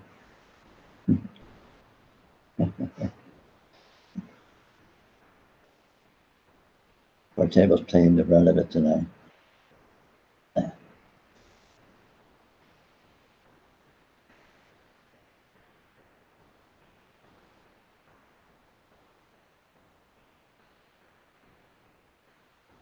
I mean, at the end of the day, reality does what it wants, period. And reality is doing everything. So, in yoga, one way to do it is to approach it in terms of, degrees of control and trying to do this and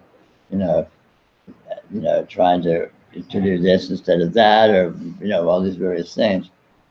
And that's a perfectly fine, viable way to approach it, but it's not necessarily literally true. And reality itself does everything. So when reality can't find itself, it's reality doing that. And when reality recognizes itself, it's reality doing that. So the whole thing is whatever it is. There's no possible making sense of it. But that doesn't mean that tactically it might not be useful to approach it in various ways at various times, in various circumstances. I think the one constant that I get out of the various ways is to always approach it experientially in the present moment, without any sort of predefinition or interpretation. Yes, because that's all that there is, really. Good luck with that. So you're approaching it as it is. Oh, yeah, it's very But I mean, when you it's very difficult. It's very difficult on the one hand, but on the other hand, you're always doing it. There's nothing else. Yeah. That's why it's always possible to have that recognition. Yeah. Like, even if it's Recognition is always possible because it's always actually happening.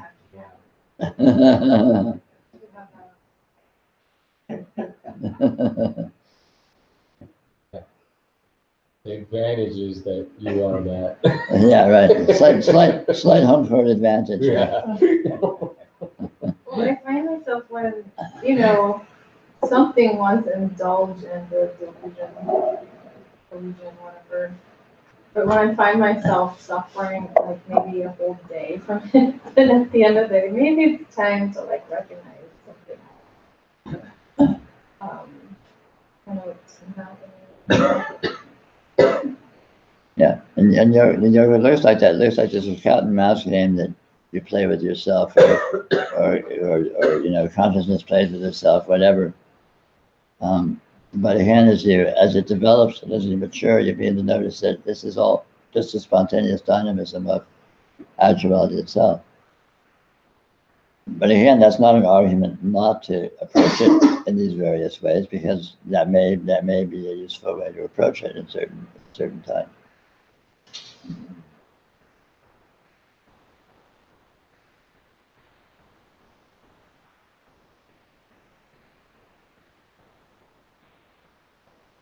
I used to say, don't let the fact that you can't actually do anything stop you from doing things. Don't let the fact that you can't look stop you from looking. Do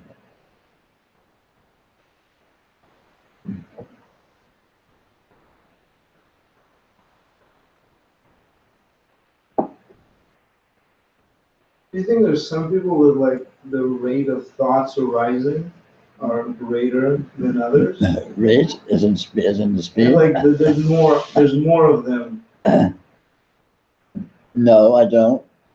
I suppose that each individual has their own sort of karmic, nature. And I think certain people have more delineated minds, and certain people have more, wild minds, or I don't know, whatever. I imagine.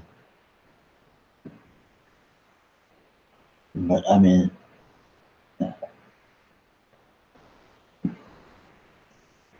in actuality, there's no time. So as soon as you start talking about rates, it starts getting a little interesting if you look at it closely. In the equation. Yeah. Speed over time.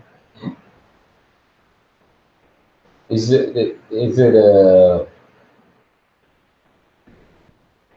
sort of experimenting with the time not being real?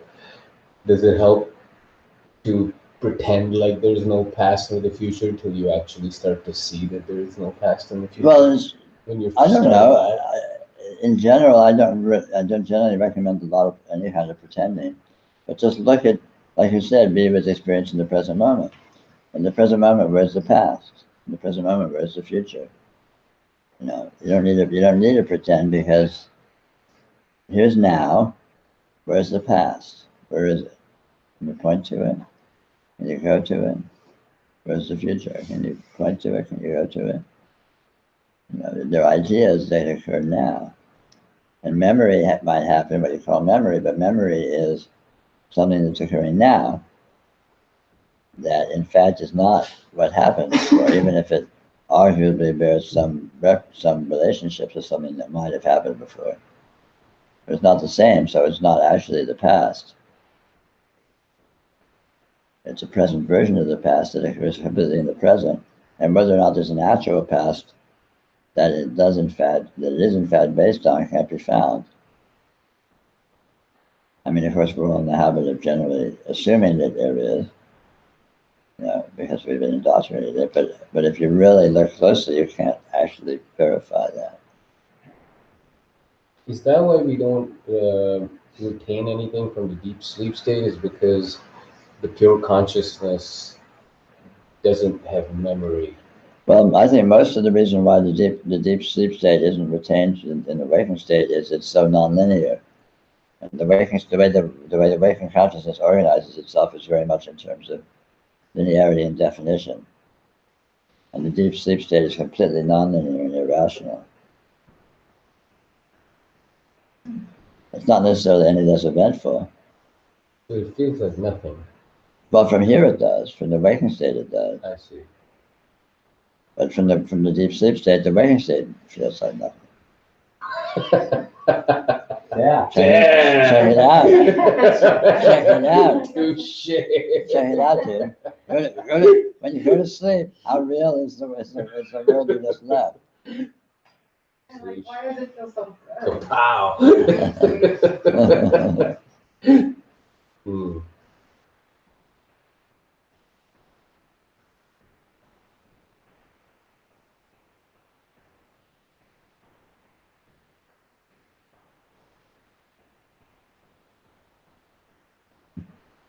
That was a conversation starter.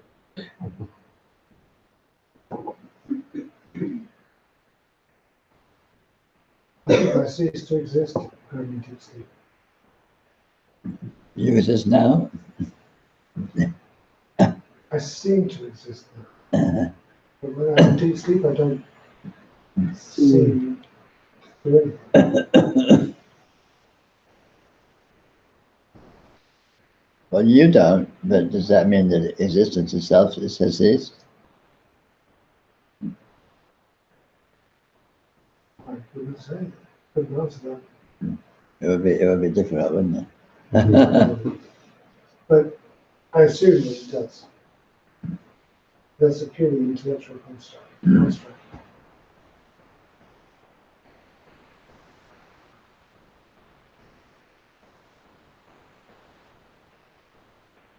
I experience a continuity in all the different states. Yes, there is a continuity.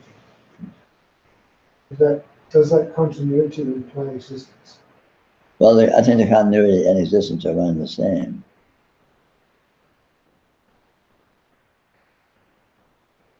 Whether or not existence is actually existence, mind you. Yeah.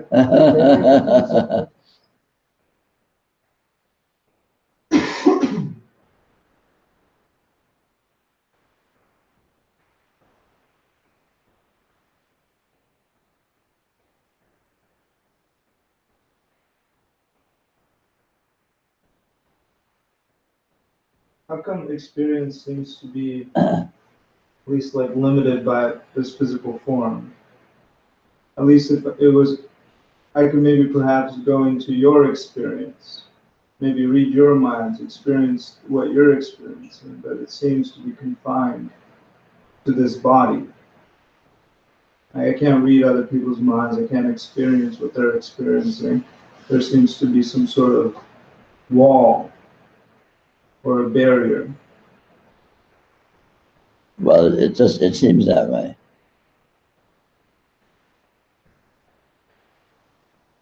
It can seem that way.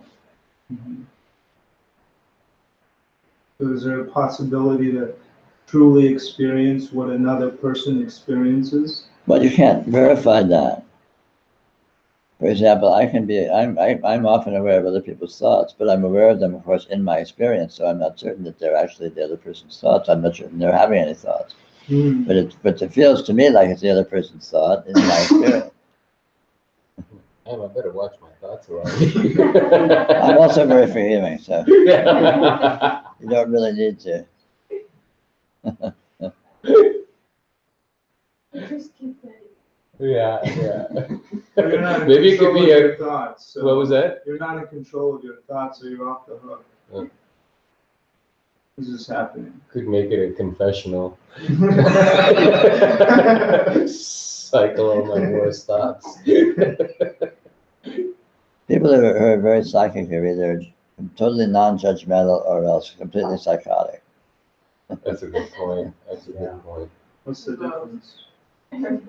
Well, you need lithium if you're one, but not the other. Oops. Yeah, take it.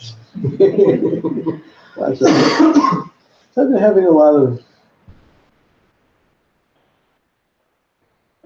of grief around.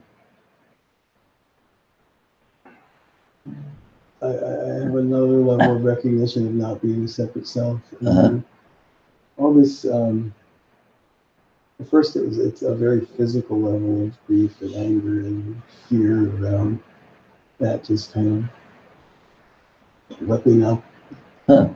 And then when John said, sometimes you're nothing at all, or sometimes it seems like there's nothing at all. That just like somebody stuck a pole with a poker in it. And it's just been really been interesting to watch. It's also been interesting, like the psychological, like the ways I work with things are different. It used to be I would always just use kind of techniques that worked. Right. And sometimes now I can just say, wait, there's no item who've ever experienced this, so who cares? And it just flutters off. Mm-hmm. But it's not, that's not always the case. Sometimes it just, Yeah. it wants me to do something. Mm-hmm. But, Well, that kind of, I mean, that kind of a reaction is based on orienting to a sense that you're losing something, that there is something there that you're losing. Whereas when you truly discover or notice that it's not the way you thought it was, you realize it never was the way you thought it was. So you're not actually losing anything. You're just losing, it's like learning there's no Santa Claus. yeah, it feels like it's more the historical aspects that's like Right. Yeah. emotional leftovers that That's are kind of what I very mean. not, yeah. Yeah. So it's like, it's not like I'm choosing, No, of course. I don't mean, obviously not. but, yeah, it's just kind of interesting to just feel these blocks of material just show up in the body. Yeah. Yeah, I mean, in my experience, many times when I discovered or had, recognition or realizations that things profoundly weren't the way I thought they were, it's shocking. It's not necessarily just a simple, oh, interesting, and that's, on my very way. There's a wait a minute, hold the phone, I mean, there can be a reaction to that. But again, it's through a long habit of identifying with things as being a certain way, and you discover then that they aren't, and it's like, it's sort of like having, the carpet ripped out from under you or something. Yeah.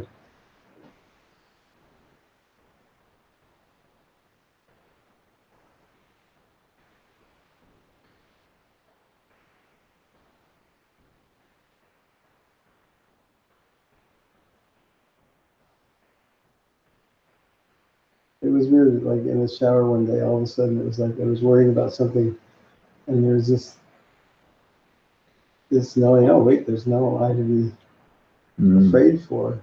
Mm-hmm. And I was like, oh, well, that didn't happen on a thought level. It was already Right. there on some other. Right. It's just so weird. It's like you do all this work trying to make things happen, and it's like it doesn't seem to work that way. It seems to just be rugs, hat, and handkerchiefs that are pulled out by the magician. Yeah, no, for sure. Things don't happen the way you expect. Insight doesn't come the way you expect. It's your process that you anticipate to be productive. It just Yeah. happens when it happens the way it does.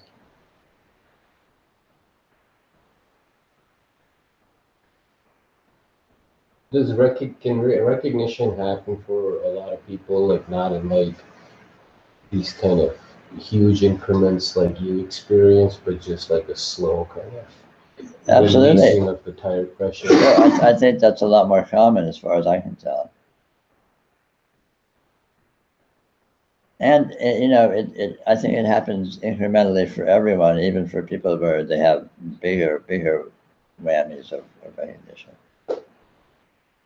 Oh, really? It becomes like there are periods of recognition or like psychedelic experiences where they just come back to the normal a little bit after that, or Well, maybe that, but also there can be big recognition, but then also concurrently with that, or subsequent to that, or before that, little recognitions, and then big recognition, and little recognitions. It's not necessarily an either or, where you're a big whammy guy or a little whammy guy.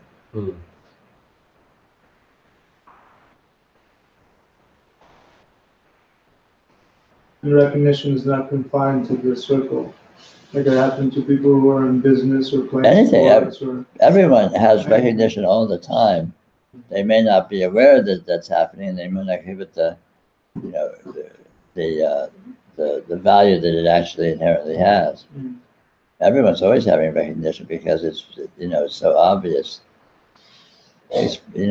Experience is the way that it is, and everyone is seeing that, and everyone knows that in a very deep and fundamental and immediate level, which is recognition. Most people may be more entrenched in their narrative of things that may motivate them to devalue these recognitions. They may say, "Oh, boy, I really spaced out there," or something, and rather than recognize that, wow, something happened that really is intrinsically valuable, or maybe not. Who knows? Anyone recognition it is not a province of spirituality formally or anything like that. Everyone has recognition. This kind of a circle, this kind of discussion is really just oriented to people who are focusing on it specifically or curious about it specifically. But it's not something that is happening more or less with us than with anyone else. Although arguably, if you're inclined to value it or be aware of it or be oriented towards it, then you may be gearing yourself up to appreciate it more and take advantage of and build on these insights as they occur.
So there's a part of me now that's kind of feeling like a lack of meaning in anything, kind of. Now that I see a little more, recognize a little more that, like, I think I give meaning to something is just really not true. I mean, the meaning that I think I'm giving to things. Right. So kind of like, what's the point then in living these events, making these relationships? If all there is just a knowing, and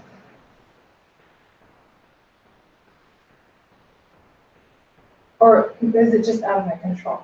Like, Well, you know, we've had lifelong indoctrination in what we consider meaningful in human terms, in terms of relationship and achievement and all these various things. As one begins to recognize what's actually here, it can seem by contrast with that to be meaningless. Yeah. But it's actually not meaningless. It has its own different kind of meaningfulness, which is more subtle and based in entirely different way than the human meaningfulness. And so initially you may notice the loss of the meaningfulness in the human terms before you've really ramped up the sensitivity to appreciate the inherent meaningfulness. And so it can seem like everything's sort of meaningless. But that's just kind of a bardo, an in-between zone, where you're sort of losing one thing, but you haven't really ramped up to appreciate the second one. and that itself isn't out of our control. I mean, that's just how it happens, right? Yeah, of course. I'm not doing anything to get Sure, there. sure. I mean, you might say it's a little bit analogous to puberty or something, you know. At one point you're a little kid and you're playing with dolls or whatever, and then all of a sudden, you know, you're doing something else and you don't, you know, it's like you don't know what's going on. You haven't really, you know, you've lost your childhood and you've lost your interest in playing with toys, but you don't know, you haven't really picked up what else is happening. It's this kind of transition in between type zones. But with doing the yoga with sensitivity, you could ramp up those chops, right? Well, you will inevitably, just from experience. Then wouldn't like being, like just being, without, I mean, like just being is the meaningfulness. Yes, it is. And like that within itself is just enough. It's completely enough, but you may not appreciate the enoughness if you're acclimated to a human kind of meaningfulness, which is much more, you might say, superficial. They're much more dependent upon superficialities or specifics. I'm very fleeting. But the being, Yeah. if the meaningfulness, it's like you're saying it's always available, Yeah. always at all times. So it's like Yeah, reliable. right. There's like pure pleasure in it. Yeah, all There's that. all of that. That's something that you can Yeah. fully rely on Absolutely. at all times. Yes. But relative to human meaningfulness, Mhm. it's definitely apples and oranges. Yeah. Well, it's human meaningfulness seems to be goal oriented, Yeah, where like I'm doing this action so I could get this, and Right. everything is placed on the this. and you can succeed or fail depending And- upon if you get the this Yeah. or avoid the this or whatever. Yeah, And then the being is like you could do all that, but there's more focus on the process. yeah, Of like there's like right. whatever, there's enjoyment all the way throughout. Yes, right. The inherent meaningfulness isn't. I mean, there isn't actually any inherent meaningfulness. Well, it's a matter of terms. It's a matter of what you mean by that. Well, if you delve into what actually is inherent meaningfulness, Yeah. there's nothing there. Well, you can't find it. Well, okay, you can't find it. There might be something there, but there's nothing. Might be so. There's nothing that to identify. Right. There's nothing to identify. Yes, exactly. And since it can't be identified, it's very alien to the human meaningfulness, which is all about identification. Absolutely. So to talk about inherent meaningfulness is kind of meaningless. Well, I don't think so. I don't think it's irrelevant.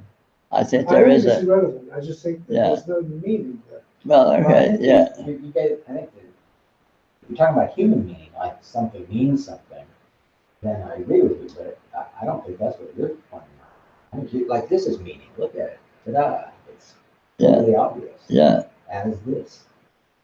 And it's meaning is in I mean, maybe the problem is the word meaningfulness. You could say value maybe, or juiciness, or richness, or I don't know. I mean, that's kind of where when I was exploring things the other day with the grief and whatnot, and I just saw that, like, the allowance, the permissiveness was what you could call meaningfulness in a sense. It was Sure. like this expansive like celebration in a way. Sure.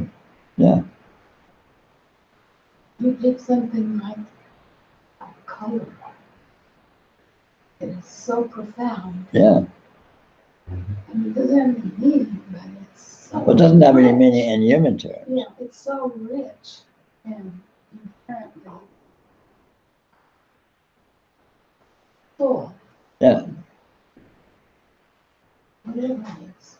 Yeah. It's got it. Yeah, the meaning of actual naked experience is more like the meaning of art than it is like the meaning of any human meaningfulness. It's amorphous and indescribable and inherent in the experiential texture of the presence itself.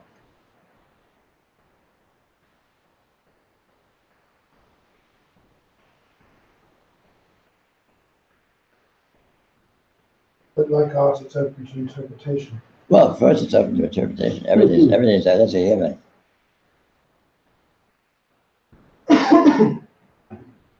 I don't think it's about interpretation. It's not about words. It's not trying to about- find yeah. something. It's experience. Yes, correct. Always, it's just Would you say it's like being for the sake of being itself? I mean, there's, Well, yeah, but if it's the whole for the sake of it, it's a little complex. It's just the richness of being, the inherent richness of being.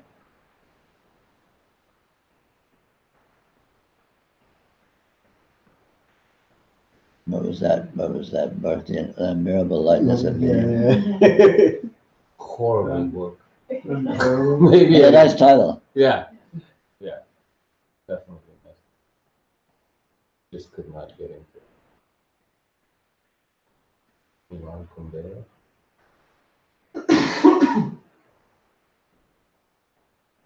Yeah, I think it's like, so human meaningfulness is really appearing to me as such, so temporary. Yeah. And It's very hollow and Doesn't have unsatisfying in the the- long run. doesn't have the richness and fulfillment as recognizing Yes. the beingness. Like, regardless if something's here and then doesn't exist anymore, the fact that it even existed. Amazing. Yeah, starting to get that. And then the part of me, there's almost like a grieving of that, the old definition I used to have of Yeah. what But- life meant. Yeah, but that's like what we're talking about in these transitions. There can be a sense of loss Yeah, because you're losing something that is nostalgia. You're losing something that you've been very familiar with and you've had a lot of investment in that I helped build. over your life. Yeah.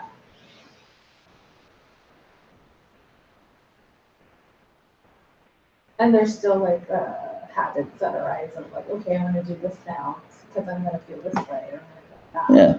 But deep down, it's pointless.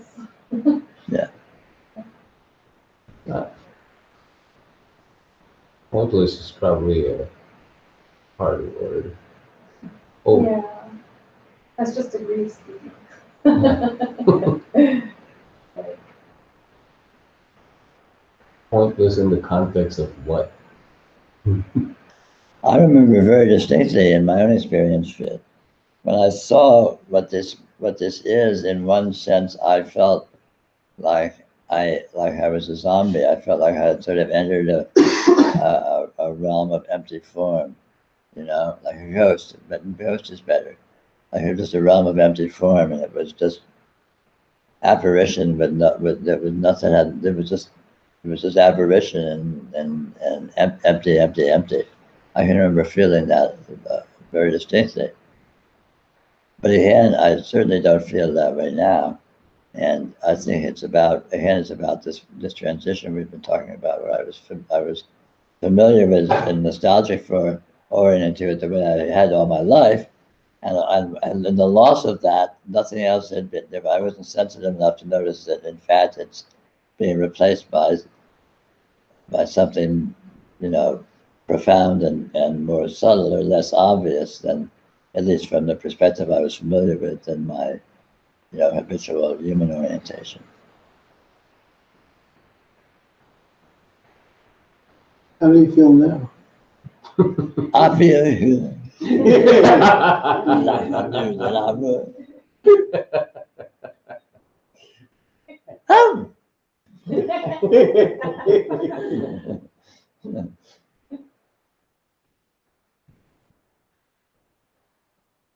Actually, that's probably a pretty good note to quit on. Yeah. Not gonna top that one.